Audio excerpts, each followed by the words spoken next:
नवीन गाई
गोटुल का उद्घाटन कार्यक्रम हम यहाँ पर रखे हुए हैं। तो इस गोटुल का उद्घाटन करने का उद्देश्य यह था कि हमने ये जो गोटुल का निर्माण हमने सन 2018 में रखे गए थे, लेकिन हमारे वरिष्ठ मार्गदर्शक माननीय हीरामन वरकड़े साहब का एक कहना था कि हमने देश में सबसे पहले हमने धानोरा तालुका में ये पेशा वनाधिकार हमने शुरू किए हैं। और इस पेशा अधिनियम और जो वनाधिकार अधिनियम इसको हमने धानोरा तालुका में हम पहले प्रस्तापित या लागू किए हैं। तो ये जो गोटुल का निर्माण हमारा वनाधिकार और पेशा के माध्यम से जो बना हुआ है, तो इसलिए ये जो कार्यक्रम है तो अपन इसके लिए कुर्तिशील इसका ये बना कि अपन ये गोटुल का उद्घाटन रखेंगे, ऐसा उनका बोलना था। और इसी के वजह से हमने ये जो गोटुल का उद्घाटन सोहरा आज हम यहाँ पर रखे। तो ये जो उद्घाटन यहाँ पर रखा गया, इसका उद्देश्य ये था कि हमने माननीय वरकड़े साहब का अमूल मार्गदर्शन के वजह से इतना बड़ा हमने यहाँ पर बहुत मात्रा में हमने निधि यहाँ पर ग्राम सभा में उपलब्ध किए और ये हमने गोटुल भवन का निर्माण किए। तो ये जो इतना बड़ा निधि हमने उपलब्ध नहीं किए रहते, लेकिन वरकड़े साहब का ये जो कुर्ती कार्यक्रम था पेशा और वन अधिकार, इसके वजह से हमने यहाँ पर हमने सफल हो गए और इतना बड़ा निधि हमको यहाँ ग्राम सभा कटेजरी में प्राप्त हुआ। तो हमने इस वन अधिकार कायदा के माध्यम से 2 साल में हमने 2 साल बाम्बू कटाई किए और 3 साल हो गया हमने तेंदुका हमने यहाँ पर ये किए। और इसके वजह से हमारा जो गांव में बहुत बड़ा निधि आ गया और ये निधि के वजह से हमने धानोरा तालुका में हमने पहला बार हमने इसे गोटुल निर्माण हम कर चुके हैं। और मैं तो ये अभी कुड़गांव संस्था का उपाध्यक्ष रहने के बाद मैं जो मेरे जो कुड़गांव जो संस्था है या इलाका है या हमारा मुरुंगांव इलाका है, 4-5 इलाका में हम ये जो हम पेशा वनाधिकारी हम चला रहे अभियान, तो तो इसमें से हमारा ये जो कटेजरी गांव है, ये पहला ऐसा ग्राम सभा है जो हमको जो अधिकार मिला था, पेशा वन अधिकार, इस अधिकार के माध्यम से हमने इतना बड़ा निधि उपलब्ध करके हमने उसी पैसा से हमने कटेजरी गांव में हम घोटुल भवन भी बनाए। ऊपर से हमने ये गांव में पीने का बहुत बड़ा समस्या था, वो पीने का पानी का समस्या भी हमने दूर किए। पूरा गांव में हमने बोर खुदवा कर हमने पूरा गांव में हमने पाइपलाइन बिछाकर पूरा गांव वालों को पानी का हमने साधन करवाए। तो आज तक के आज़ादी होने के बाद 70 साल, आज़ादी होकर 70 साल होने के बाद भी सरकार के जो भी हमारे नेतागण हैं या कोई प्रतिनिधि लोग हैं, उन लोग आज तक के ये गांव में इतना बड़ा निधि हमको भेजे नहीं और दिए भी नहीं। लेकिन हम गांव के लोग एकजुटता होकर जो हमारे लिए जो कानून बना, पेशा वनाधिकार, इस कानून का हमने माननीय वरकड़े साहब का मार्गदर्शन से हमने जागृति होके ये जो कानून को हमने प्रभावी रूप से हमने गांव में लागू किए और इसी कानून के माध्यम से हमने और उनका अमोल मार्गदर्शन के वजह से हमने आज एकजुटता भी हुए और बहुत सारे हमारे गौण वनोपज हैं, इसका हम पूरा लाभ उठाकर हमने आज हमारे गांव में इस तरह का विकास किए और आगे और हम तेजी से ऐसा ही निधि उपलब्ध करके आए। हमारे जो गौण वनोपज जो इसमें अधिकार है, इसको हमने प्रभावी ढंग से लागू करेंगे। ऐसा कार्यक्रम था गोडवाना गोटुल लोकार्पण सोहळा प्रमुख मार्गदर्शक रूप थे मावर प्राध्यापक डोने सर रण शब्द मावा जनतातून प्रबोधन केंद्र निर्वहन विनंती किंतन आपल्या परिसरामध्ये वरकडे सरांच्या निमित्तानं एक चांगले मार्गदर्शक सामाजिक नेता उपस्थित आहेत। माझं आवर्जून सांगणं आहे सगळ्या माझ्या बंधू भगिनींना की त्यांच्या मार्गदर्शनामध्ये जेवढा अधिकाधिक विकास, सामाजिक जाणीवा आणि लोकजागृती घडवून आणता येते तेवढं घडवून आणण्याचा प्रयत्न करावा। ही यासाठी सांगतो, अनेक राजकारणी नेते तुमच्या गावामध्ये येत असतील, जात असतील, अनेक राजकीय कार्यकर्तेही असतात, पण राजकीय नेते आणि राजकीय कार्यकर्ते आश्वासनांची खैरात देत असतात, आश्वासनं देत असतात की हे करू ते करू, तुम्हाला हे देतो ते देतो। राजकारण्यांचा काही भरोसा नसतो। तसे माजी आमदार वरकडे सर राहिलेले आहेत, परंतु त्यांच्यामध्ये राजकारणी आम्ही फार कमी पाहिलं आहे आणि समाजकारणी नेता हा जास्त पाहिला आहे, जो समाजाच्या विकासाच्या दृष्टीने, समाजाच्या जागृतीच्या दृष्टीने अधिक सजग असतो। समाजाला विकासाच्या दिशेने नेत असताना नेमकी कोणती दिशा योग्य आहे की कोणती दिशा अयोग्य आहे, माझा समाज पुढे काळाच्या ओघात जात असताना या काल प्रवाहामध्ये माझा समाज कुठे सुरक्षित आणि विकसित राहील, या दृष्टीने समाजाचा नेता, समाजाचा कार्यकर्ता जेवढा अधिक चांगला विचार करतो तेवढा राजकारणी माणूस विचार करत नाही।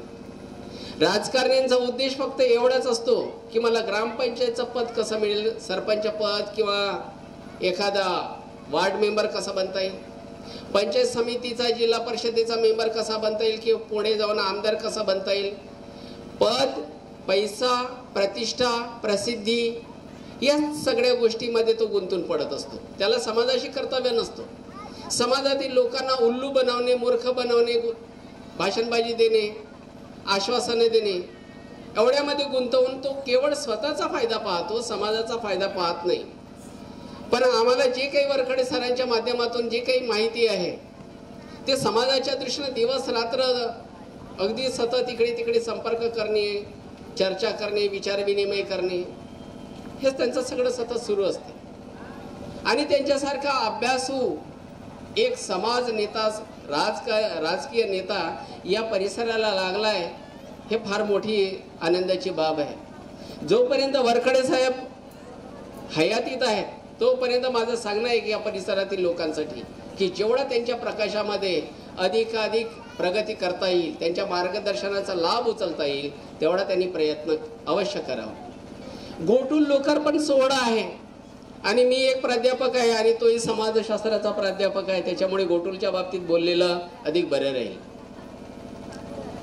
माझ्या इथं माता भगिनी आहेत, बंधू पण आहेत, काही मुली आहेत, मुलंही आहेत. या सगळ्यासाठी सांगणं आहे की गोटूल केवळ एक इमारत नाहीये, गोटूल केवळ एक झोपडी नाहीये, तर गोटूल हे प्रत्यक्ष लोकशाहीचा ठिकाण आहे. ती एक प्रकारची संसद आहे. लक्षात घ्या, संसद केवळ दिल्लीत आहे आधुनिक काळातली, पण ऐतिहासिक काळापासून, जेव्हापासून या देशाच्या इतिहासाच्या नोंदी नाहीये तेव्हापासून जर विचार केला तर तुम्ही शाळा कॉलेजमध्ये शिकत असताना प्रत्यक्ष लोकशाही हा शब्द अभ्यासला असेल. त्याचप्रमाणे या देशात गणराज्य पद्धती राहिलेली आहे, गणराज्य पद्धतीचे या देशातले नागरिक राहिलेले आहेत, असा वारंवार अभ्यासाचा, जुन्या इतिहासाच्या अभ्यासाचा विचार करताना लक्षात येते. गणराज्य म्हणजे काय, तर प्रत्येक गाव हे एक स्वतंत्र राज्य होतं आणि त्या प्रत्येक स्वतंत्र राज्यामध्ये जी मध्यवर्ती एक जागा असायची, जी इमारत किंवा एक झोपडी असायची, एक घर असायचं आणि त्याच्या समोर एक पटांगण असायचं. हे पटांगण, झोपडी वजा जी इमारत असेल तीच तर त्या काळातील संसद होती, जिथं एकत्रित त्या गावचे लोक यायचे, विचार विनिमय करायचे. मग ते आठवड्यातून एकदा असेल, महिन्यातून एकदा असेल किंवा दैनंदिन क्रियाकल्पाच्या अंतर्गत असेल. माझी भाषा समजत असेल तर अधिक बरं होईल. तर हे दैनंदिन किंवा आठवड्यातून किंवा ठरवलेल्या एखाद्या दिवशी त्या गोटूलमध्ये एकत्रित येणे, विचार विनिमय करणे आणि गावाच्या दृष्टीनं योग्य निर्णय घेणे, या सगळ्या बाबी गोटूलमध्ये इसवी सन पूर्व काळापासून नगर राज्याच्या पद्धतीपासून चालत आलेलं आहे. गोटूल ही तत्कालीन संसद आहे, गावातील लोकांची संसद आहे. आणि त्याचप्रमाणे गोटूल ही एक सामाजिक संस्था आहे, मध्यवर्ती संस्था आहे. गोटूलमध्ये काय चालते, गोटूल कसा आहे, या संदर्भात आम्ही शाळा कॉलेजमध्ये विशेषतः BA फायनलला हा विषय आहे. मी इथं आवर्जून उल्लेख करतो की BA फायनलला हा विषय आहे आदिवासींचे समाजशास्त्र, आणि त्यामध्ये गोटूल आवर्जून एक प्रकरण आहे. आणि त्या गोटूलच्या बाबतीत जे गैर आदिवासी लेखक आहेत, त्या गैर आदिवासी लेखकांनी गोटूलला प्रचंड बदनाम करून ठेवलेलं आहे. शहरामध्ये एक नाईट क्लब असते, तुम्ही पाहिलं नसेल, पण जे शहरी लोकांच्या संपर्कात येतात, जसं नन्नावारी शहर आहेत, कमी अधिक शिकले सवरले लोक आहेत, त्यांना शहरातले नाईट क्लब माहीत आहे. ते नाईट क्लब काय असते की ज्यांच्याकडे पैसा भरपूर आहे, जे श्रीमंत आहे, ज्यांना एन्जॉय करायचं आहे, असे लोक त्या नाईट क्लबमध्ये एकत्रित येतात, यथेच्छ दारू पितात, मौज मस्ती करतात आणि मौज मस्ती केल्यानंतर वाटलं तर घरी जातात, नाहीतर त्याच नाईट क्लबमध्ये झोपून राहतात, शय्यासोबतही करतात, लैंगिक प्रक्रिया घडतात. बाहेरच्या लेखकांनी ज्यांनी गोटूलच्या बाबतीत लिखाण करण्याचा प्रयत्न केला, कदाचित आदिवासींचा सांस्कृतिक ठेवा, मध्यवर्ती संस्थेचं हे अत्यंत महत्त्वपूर्ण ऐतिहासिक योगदान त्या लेखकांना पाहवलं गेलं नाही. आणि कदाचित म्हणून असेल की गोटूलला या नाईट क्लबच्या रूपामध्ये जगाच्या समोर सादर करण्याचा त्यांनी प्रयत्न केला. गोटूलला बदनाम करून ठेवलं की गोटूलमध्ये काही चालत नाही, गोटूलमध्ये फक्त केवळ नाचगाणं चालते, गोटूलमध्ये केवळ त्या आदिवासीचे तरुण तरुणी मुलं मुली एकत्रित येतात, यथेच्छ दारू पितात, यथेच्छ ताडी पितात, गोरगा पितात, एखादी शेकोटी पेटवतात, रात्रभर त्याच्या सभोवताल नाचतात आणि केवळ गोटूलमध्ये झोपतात, शय्यासोबत करतात आणि केवळ त्यातूनच त्यांच्या मग कौटुंबिक विधी प्रक्रिया चालते. एवढ्यापुरतच गोटूल मर्यादित करून ठेवलं. ही बदनामी नाही आहे. गोटूलचा अधिक अभ्यास केल्यानंतर लक्षात येते की आमच्या आदिवासी समाजाचं ते एक मध्यवर्ती संघटन आहे. गोटूल मध्यवर्ती संस्था आहे की जे आमच्या आदिवासी समाज जीवनाच्या सर्व अंगोपांगाला व्यापून आहे. त्यामध्ये केवळ रेला नृत्य नाचगाणच चालते असं नाही, तर त्या गोटूलच्या परिघामध्येच लोक दैनंदिन कामातून वेळ काढून एकत्रित येतात, विचारविनिमय करतात. त्याच गोटूलच्या परिसरामध्ये मोकळं मैदान असेल तर तिथं आमची छोटी मुलं बाळं सगळे खेळतात, त्यातूनच ते संस्कारितही होतात. एवढंच नव्हे तर त्या गावातील आदिवासी समाजाचे जे कोणतेही कौटुंबिक भांडणं असतील, तंटे असतील, काही न्यायनिवाडे असतील, तर हे सगळे न्यायनिवाडे देखील गोटुलमध्येच आजपर्यंत चालत आलेले आहेत. सांस्कृतिक जे काही पंडुम असतील, मग विज्जा पंडुम असेल, पिंडी पंडुम असेल, इरपा पंडुम असेल, आणखी जे कोणते पंडुम असतील, हे सगळे पंडुम देखील गोटुलमध्ये साजरे होत आलेले आहेत. म्हणजे आमच्या घराच्या पलीकडे आमचं सामाजिक जीवन, आमचं सांस्कृतिक जीवन जर कुठं असेल तर ते आमचं सांस्कृतिक आणि सामाजिक जीवन, आमचं धार्मिक जीवन हे गोटुलशी संबंधित आहे. आणि गोटुलशी संबंधित असल्यामुळे लक्षात ठेवा, आपण कमी शिकले असाल, जास्त शिकले असाल किंवा अशिक्षित निरक्षर असाल, गोटुल हा आमचा सांस्कृतिक वारसा आहे. आदिवासी संस्कृतीला जपायचं असेल तर निश्चितच गोटुलला जपलं पाहिजे, जगवलं पाहिजे आणि पुढेही टिकवलं पाहिजे. त्या क्रियाकल्पामध्ये आपण समरस झालो पाहिजे. आज भामरागड परिसर, एटापल्ली परिसर या परिसरात जर पाहिलं तर खेडोपाडी गोटुल काही प्रमाणात शिल्लक आहेत, पडक्या रूपामध्ये आहेत. ज्या गावचा फार शिक्षणाशी संबंध आलेला नाही आहे, अशा गावामध्ये अजूनही गोटुलच्या कार्यपद्धती चालतात. पण ज्या गावाचा तालुक्याशी संबंध आला, ज्या गावचा गैर आदिवासींशी संबंध आला, त्या गावातून मात्र गोटुल हद्दपार होत आहेत, नाहीसे होत आहेत. गोटुलच जर नष्ट झाला तर त्या गोटुलमध्ये चालणाऱ्या क्रिया प्रक्रिया कशा चालणार आहेत? क्रियाविधी, सांस्कृतिक ठेवा कसा जपला जाणार आहे? ते नष्ट होण्याच्या मार्गावर एकीकडे जो दुर्गम भाग म्हटला जातो, ज्या ठिकाणी गोटुलचं अस्तित्व आणि माडिया गोंड या जमातीशी संबंधित एकजीव झालेली गोटुल संस्था तिथून नष्ट होण्याच्या मार्गावर असताना आधुनिक पद्धतीने का असेना पण वरखडे साहेबांच्या मार्गदर्शनामध्ये आधुनिक पद्धतीचं गोटुल आपण इथं बांधलं आणि ते नव्याने परत समाजाला एक नवी प्रेरणा, नवी दिशा देण्याचा आपण प्रयत्न जागवला. निश्चितच हा स्वागतार्थ आणि अभिनंदनीय बाब आहे. या गोटुलच्या बाबतीत एक अत्यंत विषण्ण करणारी बाब आहे. आई वडील, बहीण भाऊ म्हणून आपण याकडे अवश्य लक्ष द्यावं. मी आवर्जून सांगतोय की भविष्यात आपला आदिवासी समाज आणि आदिवासी संस्कृती जपण्यासाठी गोटुल आणि गोटुलचे काम, गोटुलच्या परिसरातल्या क्रिया जिवंत राहणं आवश्यक आहे. गोटुल मेली, गोटुल संस्था नष्ट झाली तर समजून चला आदिवासी संस्कृती नष्ट झाली.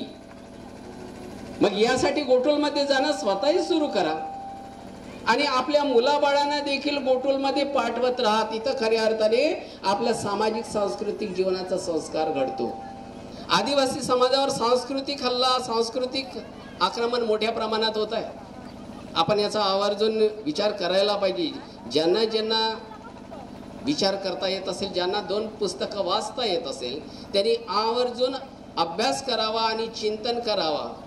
आमचं अस्तित्व नष्ट करण्याचा आणि आमच्यावर दुसरी संस्कृती लादण्याचा अगदी मोठ्या आक्रमकतेने तो प्रयत्न चालला आहे.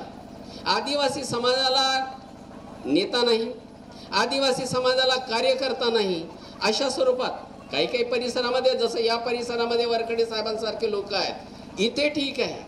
पण असा काही परिसर जसा एटापल्ली भामरागड परिसर आहे, त्या परिसरामध्ये ना प्रभावी कार्यकर्ता आहे, ना प्रभावी नेता आहे. असा लीडरलेस आणि कॅडरलेस जी सोसायटी असते त्याला दिशा नसते.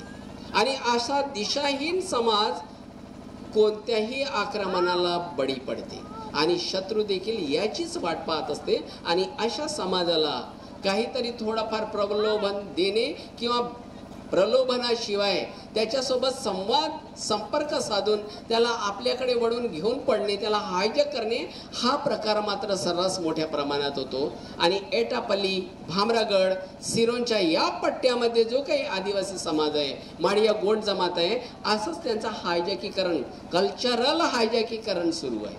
ज्याला एकीकडे समाजशास्त्रामध्ये मोठं गोंडस नाव दिलं आहे ब्राह्मणांनी, संस्कृतीकरण. संस्कृतीकरण नाही आहे, ते ब्राह्मणीकरण आहे. ब्राह्मणीकरण आहे. एकीकडे हा ब्राह्मणवाद आहे, तो आदिवासींवर वर्चस्व गाजवून जी आदिवासींची संस्कृती आहे, गोटुल संस्कृती, तिला अगदी शिकल्या सवरल्या लोकांच्या डोक्यातून नष्ट करण्याचा पद्धतशीर प्रयत्न करत आहे. आणि दुसरीकडे त्याचंच अनुकरण करत काही मिशनरी संस्था, ख्रिश्चन मिशनऱ्या, त्यांनीही मात्र आदिवासींचं ख्रिश्चनीकरण चालवलं आहे आणि ब्राह्मणांनी ब्राह्मणीकरण चालवलं आहे. आणि या दोन्ही करणामध्ये मात्र आदिवासी समाज हा स्वतःचा ऐतिहासिक जे महत्त्व आहे, ऐतिहासिक संस्कृती आहे, जीवन जगण्याची पद्धती आहे, ती सोडत चाललेलं आहे. आज आदिवासींच्या घराघरामध्ये जाऊन पहा तर कोणते 14 हात 15 हातवाले किंवा अनेक देवी देवता जे की या संस्कृतीमध्ये कुठेही बसत नव्हते.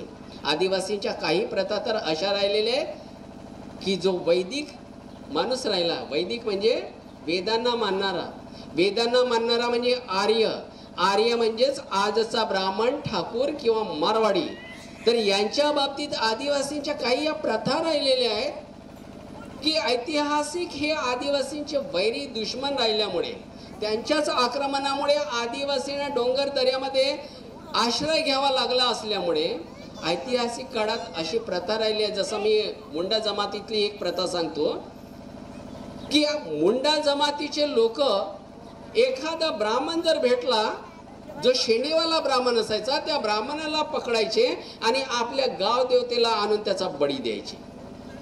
अशा पद्धतीने हा राग व्यक्त करायचे. मग अशी जर काही प्रथा राहिली, कदाचित नरबळी ही त्यातूनच आलेली असेल.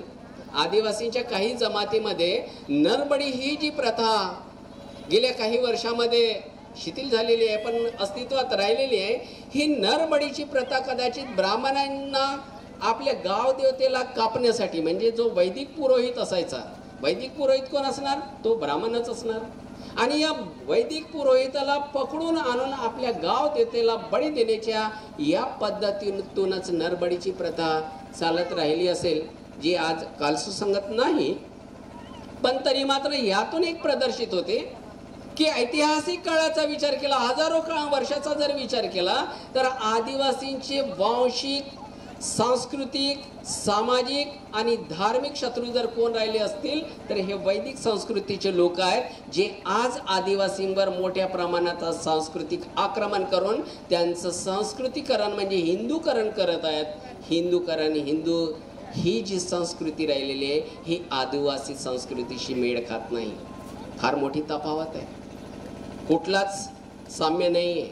आणि अशा अवस्थेत या इतक्या बदलत्या काळामध्ये एकीकडे आपला आदिवासी समाज कमी शिक्षित आहे, आर्थिकदृष्ट्या विपन्नावस्थेत आहे, गरीब आहे, सांस्कृतिकदृष्ट्या पुढारलेला आहे, धार्मिकदृष्ट्या पुढारलेला आहे. अशा अनेक प्रथा प्रवृत्ती आहेत की जे आदिवासी समाजात संस्कृतीमध्ये अतिशय चांगले आहेत, पण मात्र स्वतःचं चांगुलपण सोडून जी दुसऱ्याच्या घरामध्ये विकृती आहे, दुसऱ्या समाजामध्ये जी विकृती आहे, दुसऱ्याचं जेव्हा आपण अनुकरण करतो तेव्हा निश्चितच त्या विकृती, तो कचरा आपल्या घरात आणण्याची ही पद्धती आपण स्वीकारत आहोत, अशी परिस्थिती आहे.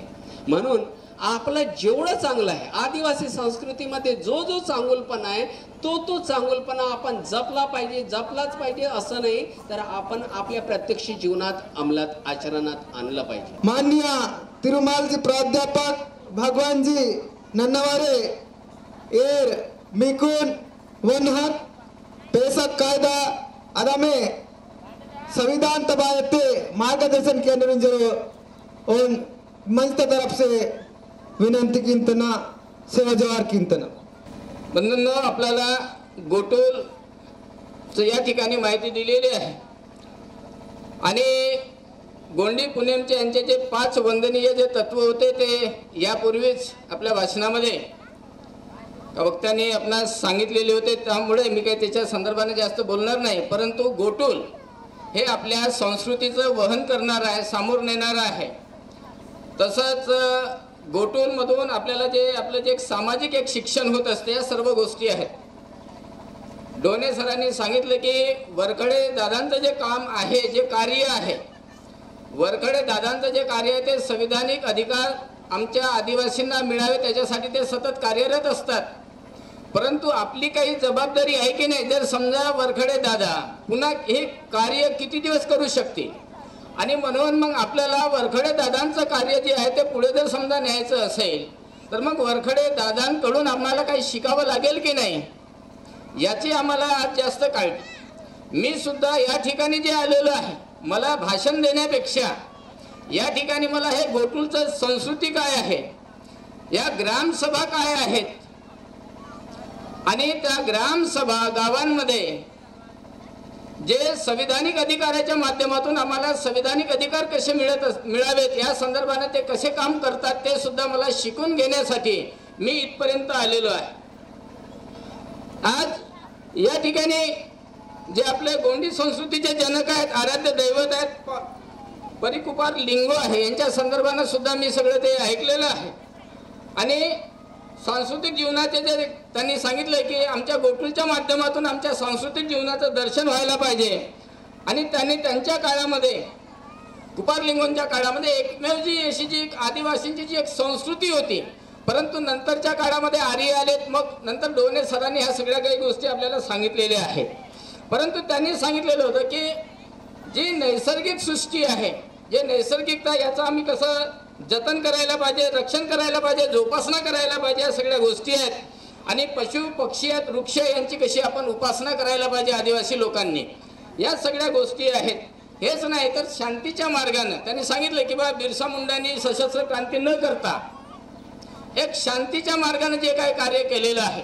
हेच नाही तर आता त्यांनी जे सांगितलेले की आपले जे व्यसन आहेत, उदाहरणार्थ दारू, बिरसा मुंडांनी सांगितलं होतं की तुम्ही दारू पिऊ नका. दारू पिल्यानंतर काय होतंय, त्यांनी तर सांगितलं की तुमच्या शरीराची हानी होते, परंतु नाही, तसं नाही आहे.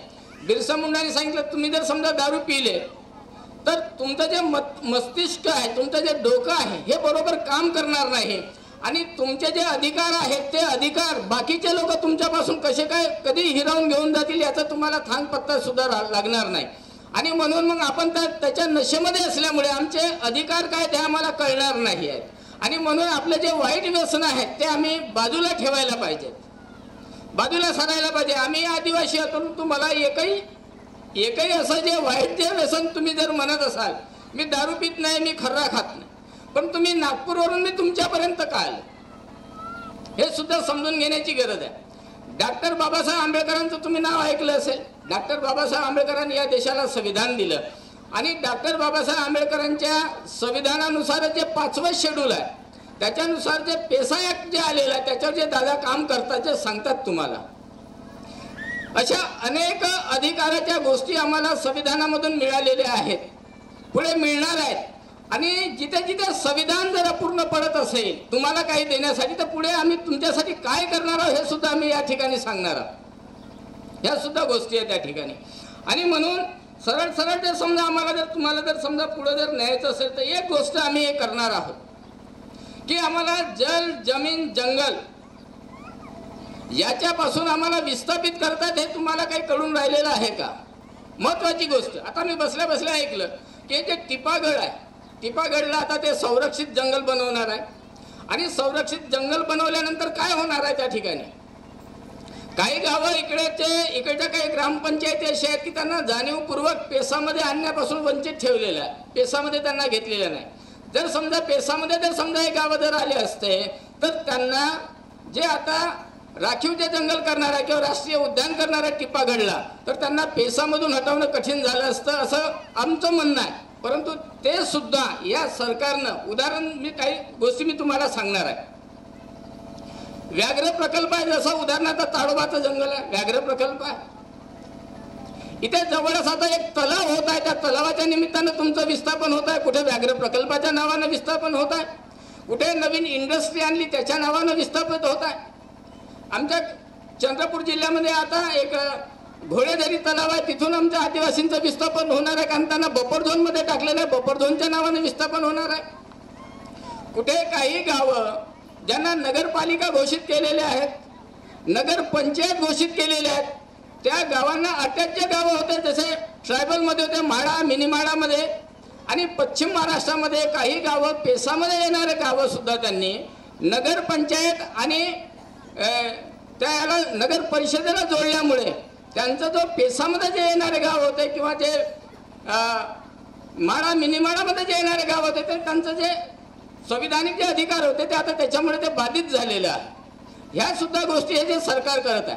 आणि म्हणून आम्हाला जल, जमीन, जंगल जर वाचवायचं असेल, आमचा इलाका एरिया जर समजा वाचवायचा असेल तर त्याच्यासाठी आमची संस्कृती आहे, आमचं संविधान आहे, मानव अधिकार आहे आणि इंटरनॅशनल कायदा याच्या माध्यमातून आम्हाला त्या कशा वाचवता येतील याचा सुद्धा आम्ही विचार करायला पाहिजे। दुसरी गोष्ट, आमच्या संविधानामध्ये अनुसूचित जमाती हा शब्द आहे, ट्रायबल आहे, आणि हा ट्रायबल शब्द जो आहे, जो युनोनं जो कायदा बनवलेला आहे इंडिजिनस पीपलच्या संदर्भामध्ये, ॲब ओरिजिनलच्या संदर्भामध्ये, इंडिजिनस पीपल म्हटलं, ॲब ओरिजिनल म्हटलं तर आपलं जी सभ्यता आणि संस्कृती आहे हे त्याच्यामध्ये आपल्याला त्या व्याख्येमध्ये आम्हाला बसवता येते, पण ट्रायबल जर म्हटलं तर आमची संस्कृती आणि सभ्यता त्याच्यामुळे बाधित होते। आणि म्हणून आपल्या संविधानामध्ये इंडिजिनस पीपल किंवा ॲब ओरिजिनल हा शब्द नसला तरी आम्ही त्याच्यासाठी प्रयत्न करत आहोत की आमच्या संविधानामध्ये इंडिजिनस पीपल ॲब ओरिजिनल हा शब्द यायला आला तर आम्हाला युनोने जे कायदे बनवलेले आहेत ते सरळ सरळ लागू होतील आणि मग आम्हाला जल जमीन जंगल पासून कोणी विस्थापित करू शकणार नाही, आणि त्याच्यासाठी आम्ही प्रयत्न करायला पाहिजे। मागे नागपूरला कार्यक्रम झाला, 9 ऑगस्ट आपला एक जागतिक आदिवासी दिन म्हणून राहतो। आम्ही त्या दिवशी संसदेला ह्युमन राईट्स जे आमच्या संविधानामध्ये नाही आहे, ॲब ओरिजिनल हा शब्द संविधानामध्ये नाही आहे, त्याच्यासाठी आंबेडकराईट पार्टी ऑफ इंडियाचे जे अध्यक्ष आहेत धीमान विजय मानकर साहेब यांनी बिल ऑलरेडी पाठवलेलं आहे आणि तुमच्यासाठी ते काम करत आहे। त्यांचं एक जर सांगितलं की हे जे जल जमीन जंगल पासून आम्हाला विस्थापित का करत आहे, आणि तुम्हाला सांगतो की जल जमीन जंगल पासून आम्हाला विस्थापित का करत आहे, तर या देशामध्ये जो जातीय जो पुंजीवाद आहे, ज्या जातीय पुंजीवाद्यांना इथलं जे सरकार आहे ते काँग्रेसचं असो की भाजपचं असो ते त्यांना मदत करीत असते, आणि म्हणून त्यांच्यासाठी त्यांचा फायदा व्हावा म्हणून जल जमीन जंगल पासून आम्हाला आदिवासींना विस्थापित करण्याचा प्रयत्न काँग्रेसचं सरकार असो या भाजपचं सरकार असो ते नेहमीप्रमाणे करत असतं। आणि त्या ठिकाणी मग काय होतं की आमच्यात जे आमदार असतात, आमच्यात जे खासदार असतात ते त्याला बळी पडतात, त्यांना आदिवासी लोकांचं जल जमीन जंगलचे अधिकार त्यांना कळत नाहीत, पण त्यांना वैयक्तिकरित्या जर समजा फायदा झाला तर मग आमच्याच आदिवासीचे जे आमदार असतात, खासदार असतात ते पेसाचा विरोध करतात, ते प्रेस कॉन्फरन्स घेतात, बोलतात, पण त्यांना हे कळत नाही की याच्यामुळे आमच्या लोकांचे जे अधिकार जे संरक्षित झालेले आहेत त्यांच्याच विरोधामध्ये ते बोलत असतात, आणि म्हणून अशा लोकांपासून सुद्धा आम्हा लोकांना सावधान राहण्याची गरज आहे। दुसरी गोष्ट, जे आदिवासीचे जे जल जमीन जंगल आहे याच्यामध्ये हा जो मधातला जो बेल्ट आहे गुजरातच्या डांग जिल्ह्यापासून मध्य प्रदेश झाला, आमचं छत्तीसगड झालं, महाराष्ट्र झाला, ओरिसा झाला, झारखंड झाला, ते तिकडे पश्चिम बंगालच्या 24 परगण्यापर्यंत इथं हा जो मधातला जो बेल्ट आहे याच्यामध्ये फार मोठं असं खनिज आहे, आणि खनिजच नाही तर याच्यावर जे जंगल आहे, जल आहे, आणि याचा जे इंडस्ट्रियल जे लोक आहेत, जातीय पुंजीवादी लोक आहेत त्यांना कसा फायदा होईल आणि इथून आदिवासी लोक विस्थापित कसे होईल याच्यासाठी सतत इथल्या सरकारचे प्रयत्न असतात। आणि म्हणून या ठिकाणी सांगितलेलं आहे की 14,000 लाख करोडची प्रॉपर्टी आमच्या आदिवासीच्या जल जमीन जंगलमध्ये आहे, आतमध्ये जमिनीच्या खाली आहे आणि जमिनीच्या वर सुद्धा आहे, आणि आमचा असा प्रयत्न आहे, धीमंत विजय मानकर असं म्हणतात की मला नाही काहीतरी 1,000 लाख करोड जे रुपयाची जी संपत्ती आहे आम्हाला आदिवासींना मिळवून द्यायची आहे, राईटीच्या रूपाने मिळवून द्यायचं आहे, कारण 5वं जे शेड्यूल आहे तुम्हाला स्वयंशासन आणि स्वयं मालकीय ते सांगताय, परंतु आजपर्यंत 5वं शेड्यूल या देशामध्ये लागू केलेलं नाही आहे, आणि 5वं शेड्यूल लागू न करता त्याची तोडफोड करून थोड्या पद्धतीनं तुकड्याच्या पद्धतीनं जसं पेसा आणलेला आहे, परंतु पेसा सुद्धा त्याची अंमलबजावणी करण्याचा जो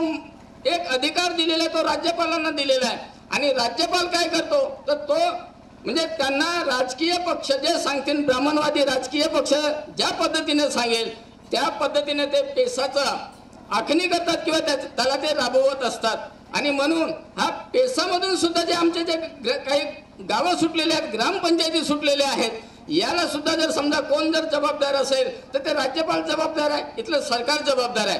मग ती जी एक सांगितलेलं आहे का हे जेव्हा राज्यपाल जेव्हा अशा पद्धतीने जेव्हा कार्य करतो आहे, तुमचे अधिकार तुमच्यापर्यंत पोहोचवण्यासाठी तो जेव्हा सक्षम होत नाही आहे, कुठेतरी चुकतो आहे, आणि आमच्या संविधानामध्ये कॉन्स्टिट्यूशन अफेन्स ऍक्ट बनायला पाहिजे. म्हणजे कॉन्स्टिट्यूशन म्हणजे संविधानाचं जो कोणी म्हणजे व्यवस्थित राबवत नसेल, त्याची अवहेलना जर करत असेल, त्याचा जर समजा दुरुपयोग करत असेल तर त्याच्यावर सुद्धा गुन्हा दाखल करण्यात यावा, त्याला सुद्धा जेलची हवा दाखवण्यात यावी. अशा पद्धतीचं एक ऍक्ट आम्हाला पास करून घ्यावं लागेल, ते सुद्धा गोष्टी करण्यात येतील. आणि दुसरी गोष्ट असं आहे की हे जो पेसा आहे किंवा जल जमीन जंगल आहे, हे जे आदिवासीचे जे कायदे जे निर्माण झालेले आहेत, तयार झालेले आहेत, याच्यासाठी ट्रायबल ॲडवायझरी कमिटी निर्णय घेणार. म्हणजे त्या ठिकाणी राज्यपाल निर्णय घेणार नाही, तर आमची ट्रायबल लोकांची ट्रायबल ॲडवायझरी जी कमिटी राहील ती निर्णय घेईल या ठिकाणी की आमच्या लोकांना काय द्यायला पाहिजे आणि काय द्यायला नाही पाहिजे. परंतु कायदे आमच्यासाठी बनवलेले असतात आणि राबवणारे दुसरे कोणीतरी असतात, आणि असं होत असल्यामुळे आम्हाला बऱ्याचशा गोष्टी या ठिकाणी मिळत नाही आहेत. आणि हे आम्हाला सगळं शिकून घ्यावं लागेल, समजून घ्यावं लागेल आम्हाला. म्हणून त्याच्यासाठी आम्हाला ज्या काही आमच्यामध्ये ज्या काही गोष्टी असेल, कमतरता असेल, त्या आम्हीच दूर करायला पाहिजेत, त्याशिवाय ह्या काही गोष्टी होणार नाही. आणि दुसरी गोष्ट अशी आहे की सांगितलं सरांनी की आम्ही लोकांनी कसं राहायला पाहिजे म्हणून. आम्ही लोकांनी कसं राहायला पाहिजे मी वरखडे दादांकडूनच शिकलो. वरखडे दादा म्हणाला की आमचा आदिवासी कसा असायला पाहिजे, आम्ही कसा तो दिसायला पाहिजे. आज ते म्हणाले की आम्ही एखाद्या ऑफिसमध्ये गेलो तर आम्ही सुटबुटामध्ये जायला पाहिजे, आमचा जुता असायला पाहिजे की त्याच्यामध्ये आमचा असा चेहरा दिसायला पाहिजे. बाकीच्या लोकांना असं वाटतं की आदिवासी कसा दिसायला पाहिजे, कसा दिसायला पाहिजे, तो असा मागासलेला दिसायला पाहिजे, कमी कपड्यात दिसायला पाहिजे, त्याचं असे कल्चर आहे, संस्कृती आहे. ह्या सगळ्या गोष्टी आम्हाला सांगितल्या जातात. पण तसं नाही मित्र. संविधान सभेची निर्मिती झाली, डॉक्टर बाबासाहेब आंबेडकर गाव कुसाबाहेर राहणारे अस्पृश्य व्यक्ती त्यांनी संविधानाची निर्मिती केली. ते संविधानाची निर्मिती करत असताना किंवा संविधान सभेमध्ये असताना ते कसे राहत होते तर टाय बूट सुटा आणि कोटामध्ये राहत होते. मग डॉक्टर बाबासाहेब आंबेडकरांना आमचा आदिवासी असा राहावा अशी अपेक्षा असेल का? असेल का? हे अभिप्रेत होतं का डॉक्टर बाबासाहेब आंबेडकरांना? हे अभिप्रेत नव्हतं. पण डॉक्टर बाबासाहेब आंबेडकरांसोबत दुसरे एक आमचे जे आदिवासी होते जयपाल सिंग मुंडा, महत्वाची गोष्ट आहे. आता जयपाल सिंग मुंडा हे सुद्धा उच्च विद्या विभूषित होते आणि हे उच्च विद्या विभूषित असल्यामुळे म्हणजे त्या ठिकाणी जेव्हा संविधान सभेमध्ये ते सुद्धा जात होते तेव्हा ते सुद्धा डॉक्टर बाबासाहेब आंबेडकरांसारखेच जायचे, सूटबुटामध्ये जायचे. आणि जेव्हा त्यांच्यावर लोक म्हणायचे की तू आदिवासी सारखा दिसत नाही, तुझे आदिवासी सारखे कपडे नाही आहेत, तुम्हाला भाषा नाही वगैरे वगैरे ज्या गोष्टी म्हणायच्या, तर जयपाल सिंग मुंडा त्यांना नकार द्यायचे की आदिवासी म्हणजे काही असं नाही आहे का पिढ्याने पिढ्या त्यांना जसं आहे ते तसंच राहा. परंतु आम्हाला संविधानिक अधिकार का मिळालेले आहेत तर आमच्यावर, आमच्या लोकांवर जे ऐतिहासिक जे आमचं नुकसान झालेलं आहे, आमच्यावर अन्याय अत्याचार झालेले, आम्हाला जंगलापाळामध्ये आमची सभ्य संस्कृती असताना सुद्धा इथे आर्य आलेत, आर्य आणि आम्ही अनार्य लोक, नागवंशी लोक यांच्यासोबत जे काही झालेलं आहे त्या ठिकाणी जे काही क्रायसिस निर्माण झालेलं, भांडण झालेलं आणि मग आम्ही लोक जंगलापाळामध्ये गेलो. आम्ही याचं सगळं रक्षण केलं, आम्ही जलजमीन जंगलचं रक्षण केलं आणि त्यामधून आज हे सरकार आम्हाला विस्थापित करू पाहते. याच्यासाठी आम्हाला कोणत्या माध्यमातून तर संविधानिक अधिकाराच्या माध्यमातूनच आम्हाला उभं राहण्याची आज गरज आहे. दुसरी कुठलाही मार्ग निर्माण करण्याची गरज नाही. ನನ್ನ ಮಾತಲ್ಲೇ ಬೆಹೊನ್ ಬೆಲೆ ಅನ್ಮಾಕ್ ಹರ್ತಿ ಆಳೆ ನಂಗಟ ಹಜಾವರ್ ವೆಹ್ತರೋರ್ ಸಹಿ ಸತ್ತೈತು ಪಲತುನ್ ವೆಹ್ತೋ मा अते कायदा ना वेहांतो ना संगवारी लोर माग भाषण हेला गिरदावायो अन माग भाषण हेला कोई सौखिले बदे भूल चूक आयर ताना मिको मिक समत लिखिन तो बाकिया माग बहुत लगता पहुंचे मायो में हाफ पहुंचे मातरम इचर भी माग सरपंच भी मतरम तो भी माग कचोर अनुभव हिले ताना मिकून समत लिखीन तो ना माँ का चोरली का पड़ीबेन हिले पहली क्लास सरपंच मामल मंत्र मानू सरपंच होना संग पढ़ेगी तना ना दूसरी वर्ग पढ़ेगी तो ना ज़्यादा पढ़ेगी मत पहली तो दूसरी वर्ग तो माँ बाप जब ही तो 1947 का जब आ जाता था दिहाड़ते नेंडू मावाने आजात हात अत्याहार ते मावा धर्मान रीतीतून बदामना बाकीत मावा जाती सरकार ताना पताहिले नेंदम मावा नेन कोई तरह पोते नेन मावा जयंती हिले न पोते हिले परंतु मा कितेक माग जयंती केला अंमलबजावणी माग केला तर तान सोसे किमतान बिचारे किम याया अनिता बने आणि बाबालोर बने आणि दादालोर बने हे बहुत महत्वाचा बोललो आलो इजोगदम मावाने मावा गुणवानाने माग इच्चोर समाज मंत्र माग हिंदुस्तान ते मंत्र तो भी मावाने बांग रहे मातन बातल मंता बाकी समझता नहीं इनकी तो पठान ने माने मानो ने बंगाना माने मानो और ने बोरे मुसलमान ना माने मानो लेकिन मावा कोई माने मावा रेले हिंदुस्तान ता मावा कोई जयंती इले मावा बुढ़ाल पेंदा कोई जयंती इले इका टाइम टेबल इले तो बुढ़ाल पेंदा कहानी वहना तो नरकना वहका गला इतन मते येन वालों बिचारा संक वाले मंदूर नहीं तो बहुत बड़ा बुढ़ाल पेंदा बहुत पावर ता कहानी मनता हा जो 3-4 दिवसाचा सोहळा या कटेजारी वासियांनी एक आयोजित केलेला आहे आणि या सोहळ्याच्या माध्यमातून आपला धर्म आपली संस्कृती आपली अस्मिता टिकवून ठेवण्याच्या एक माध्यमातून एक गोंड संघटन मजबूत करणे आणि गोंडवाला पुढे नेण्याच्या माध्यमातून आणि ग्रामसभा एक सक्षम करण्याच्या माध्यमातून विशेष चांगल्या पद्धतीने समाज प्रबोधनाचा कार्यक्रम एक गोंडी धर्म संमेलन कोया पूनम संमेलन या ठिकाणी आयोजित केलेलं आहे आणि आपले कॉलेजी आणि सन्माननीय आमचे मार्गदर्शक हरिरामजी वरकळे साहेब माजी आमदार आणि आमचे सोबतीत असलेले जे काय आहे ते मला नाव बरोबर आठवत नाही तर यांच्या प्रेरणेने या ठिकाणी एक सुंदरसा सोहळा या ठिकाणी उभा केल्याने जी मेहनत घेतली आणि साजेसा कार्यक्रम या ठिकाणी आयोजित केला त्याबद्दल येथील कटेझर सर्व आदिवासी बंधूंनी बघणे आणि विशेष करून ज्या ज्या ग्रामसभेने या ठिकाणी सहकार्य केलं आहे सर्वांचा मी अखिल भारतीय गोंडवाना गोंड महासभा भूमकाल सेनेच्या वतीने सर्वांना पुनश्च एकदा अभिनंदन करतो जय सेवा करतो। तर गडचिरोली जिल्ह्याचे सुपुत्र कांतीर बाबूराव शेडमाके 1857च्या या स्वातंत्र्य संग्रामामध्ये एक शहीद झाले हे खरोखरच आदिवासी बंधूंनी बघण्यासाठी एक गर्वास्पद बाब आहे आणि प्रेरणादायक बाब आहे। तसेच झारखंड राज्याचे रांची क्षेत्रातील उल्लू या छोट्याशा गावी एक अत्यंत गरीब घराण्यात एक जन्मलेले क्रांतीवीर बिरसा मुंडा यांनी जंगल जमीन आणि इंग्रजाच्या वेगवेगळ्या अन्याय अत्याचाराविरोधात आवाज उठवणारे आणि उलगान नावाचे एक आंदोलन त्यांनी उभं केले। उलगान याचाच अर्थ असा का एकाच वेळी सर्व पातळीवर सशस्त्र संघर्ष तसेच उठाव क्रांती तसेच सामाजिक सांस्कृतिक राजनैतिक शैक्षणिक आर्थिक क्षेत्रावरील उठाव असं म्हणता येईल। आपण आजपर्यंत धार्मिक सांस्कृतिक आर्थिक अशा वेगवेगळ्या क्षेत्रावरती आपण उठाव केलेले आहात परंतु राजकीय क्षेत्रावर आपण कधी उठाव केलेला नाही। आज खऱ्या अर्थानं काळाच्या ओघानुसार आज राजकीय सत्तेकडे खऱ्या अर्थानं वाटचाल करायची गरज आहे। संविधानाच्या संदर्भामध्ये साहेबांनी मगाशी बोललेलं आहे आपल्या संविधानाच्या माध्यमातून 330 ते 332 नुसार या संविधानिक हक्कानुसार आपल्याला एक राजकीय क्षेत्रामध्ये इलेक्शन लढवता येतो। लोकसभा तथा विधानसभामध्ये इलेक्शन लढवून आपले प्रतिनिधी निवडून आणता येत असतो आणि आपला प्रतिनिधी निवडून आल्यानंतर आपला समुदायाचा विकास करण्याचा अधिकार आपल्या लोकांना दिलेला आहे। फुले आपल्या छत्रपती शाहू महाराजांनी म्हटलेलं आहे की बा आमच्या जातीचे प्रतिनिधी पाहिजे आणि डॉक्टर बाबासाहेब आंबेडकरांनी असं म्हटलेलं आहे की बा भिंतीवरती तुम्ही लिहून काढा की आपल्या समाजाचे लोकप्रतिनिधी असले पाहिजे आणि आपला खजाना आहे।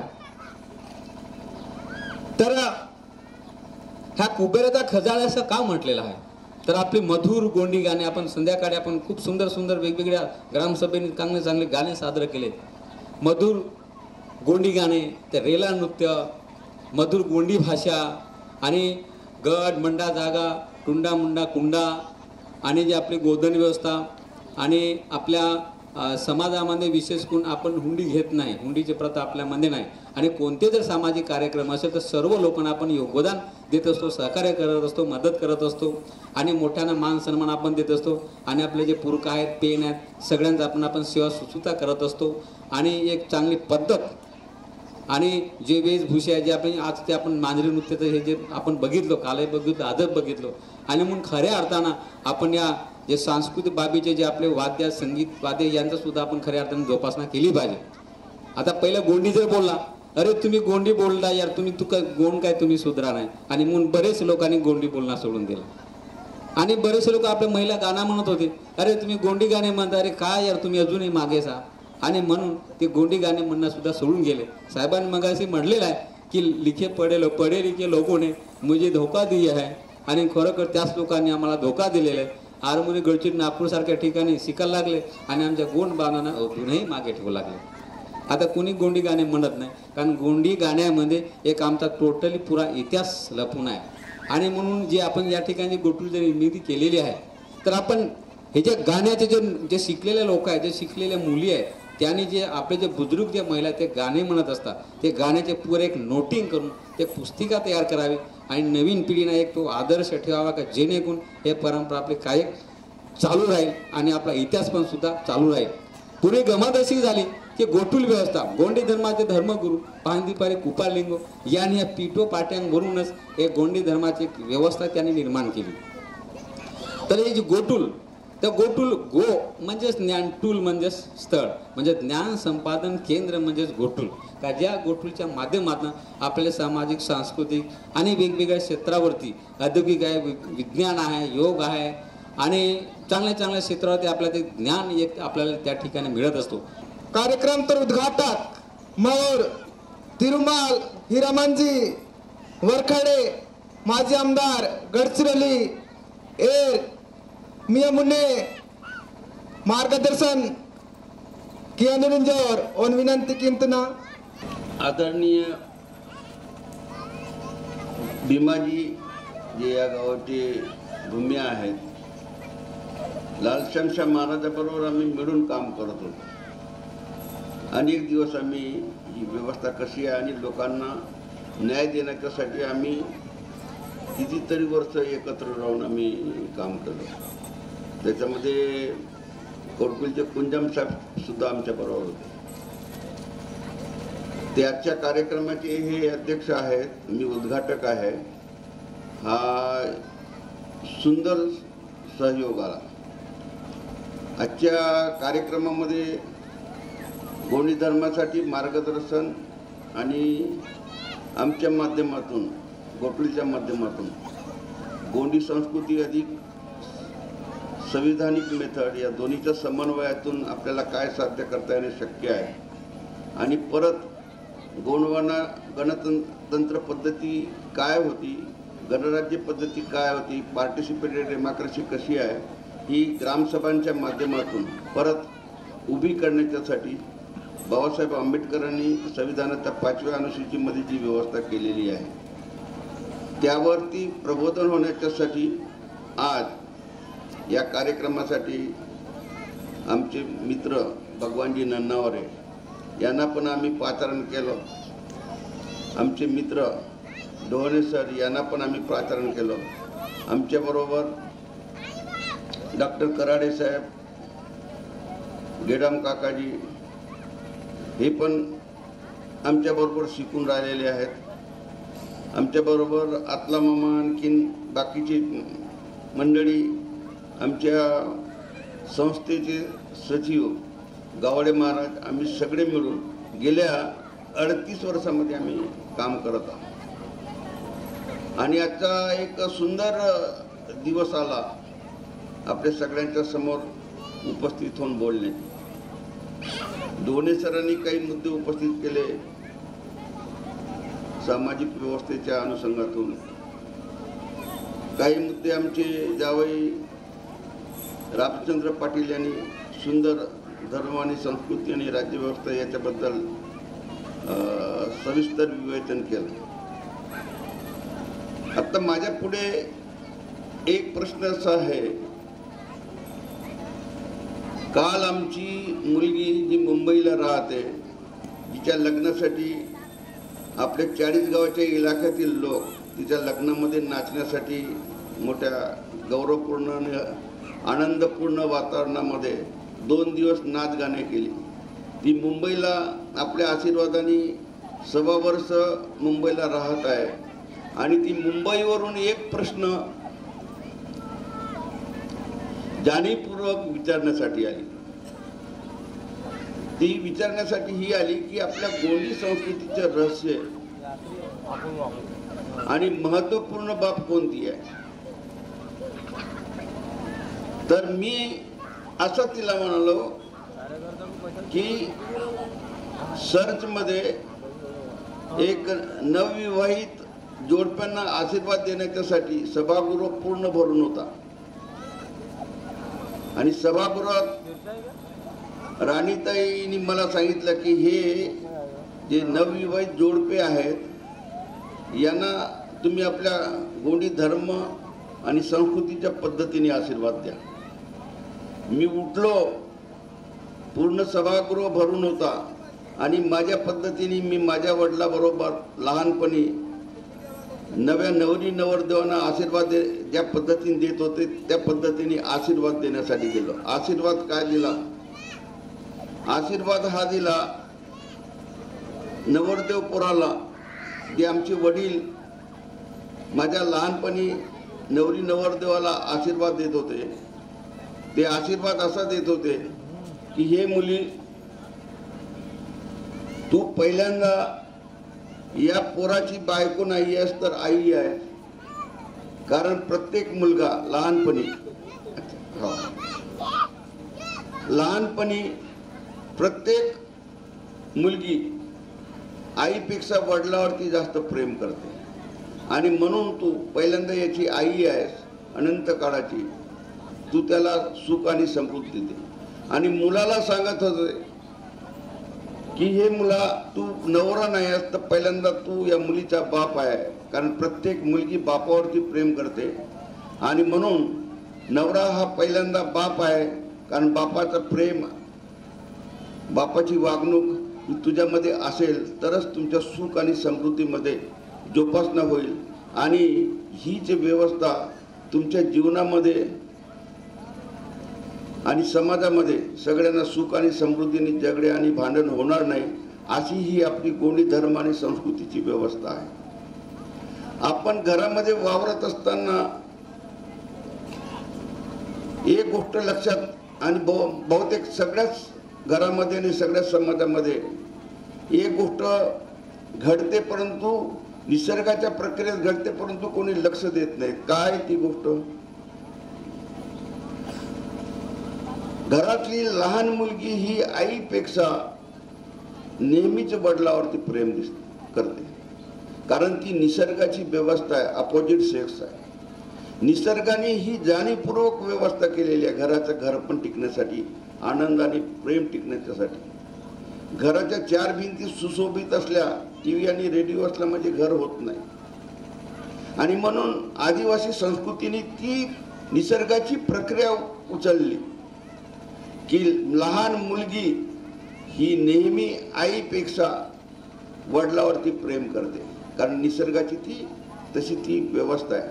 आणि मग घरात मुलगा हा आपल्या वडिलापेक्षा आईवरती नेहमी प्रेम करतो. आणि मग ही निसर्गाची व्यवस्था असल्यामुळे घरामध्ये आनंदी आणि सुख समृद्धी नेहमीच कायम टिकते. परंतु शिक्षित समाजाला ही गोष्ट समजू शकले नाही. याचा बारकाव्याने सुद्धा कोणी पाहणी करत नाही. आणि म्हणून आमची मुलगी परवाला गावडे महाराजांच्या साक्षीने सांगत होती, दोने सर, नन्नावरे सर, आपण गांभीर्याने याचा विचार करण्यासाठी आपण तयार आहोत की नाही. मुद्दा तिनं असा ठेवला की महिला आणि बालकांवरती अन्याय अत्याचार होऊ नये म्हणून काउन्सिलिंग करण्याच्यासाठी जी व्यवस्था ठेवण्यात आलेली आहे. मुंबईला सुद्धा एक सेंटर आहे. मुंबईच्या त्या सेंटरवरती दर वर्षाला 6,000 जोडपे येतात, 45 ते 60 वर्षाच्या वयाचे. आणि दोन्हीही जोडपे एकमेकाला डायव्हर्स सोड चिठ्ठी देण्याची मागणी करतात. एका सेंटरवरती वर्षाला 6,000 जोडपे येतात, वयाच्या 50व्या वर्षी, 60व्या वर्षी. मग असं का होते?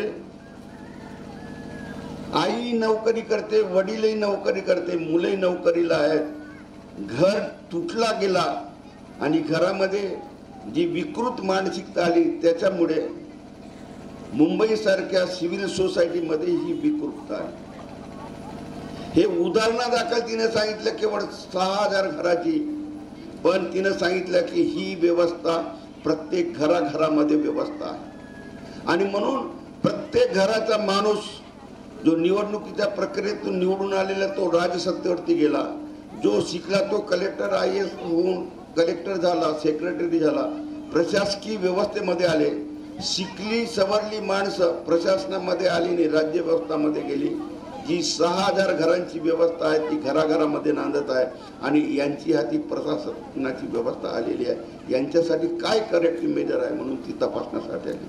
हा गांभीर्यपूर्ण मुद्दा डोनेशन याचा आपण गांभीर्याने विचार करणार आहोत की नाही. अशी जर मानसिकता असेल आणि अशा मानसिकतेच्या घरातून जर तो प्रशासकीय व्यवस्थेमध्ये गेला असेल तर प्रशासन कसं चालणार आहे. आणि म्हणून आमच्या या व्यवस्थेमध्ये, गोकुळच्या व्यवस्थेमध्ये अनादी काळापासूनची ही व्यवस्था आहे की घरामध्ये जन्माला येणारा लेकरू आईच्या गर्भात वाढतो, म्हणून आई जी जन्माला घालते मुलाला म्हणून ती नैसर्गिक आहे, आई आहे. पण बाप मात्र अनैसर्गिक आहे. मग बाप कोण आहे तर पूर्ण गाव त्या लहान बालकाचा वडील आहे.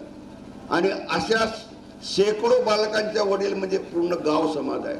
आणि म्हणून आमच्या गोडी धर्म संस्कृतीच्या व्यवस्थामध्ये प्रत्येक गाव ही विलेज डेमोक्रेसीची विलेज रिपब्लिक डेमोक्रेसीची एक सोसायटी आहे.